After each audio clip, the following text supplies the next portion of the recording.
This story was written by Rayanne, Layla, Pablo, and Martin, and it's called Everybody Gets $1,000. Once upon a time, Alex the Richman was a generous millionaire movie star who was even more popular than The Rock. He owned a money factory because that way he could make his own money.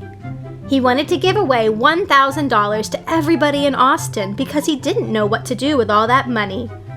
But he didn't know how to work the money factory machines. It was super tiring and didn't pay well, so all his workers fired themselves.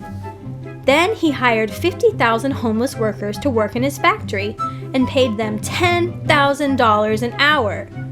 And ever since that day, Alex the Richman accidentally gave everyone $1 million because he didn't know math. He should have paid more attention in Miss Williams' class. But it's okay because he's still rich. The end.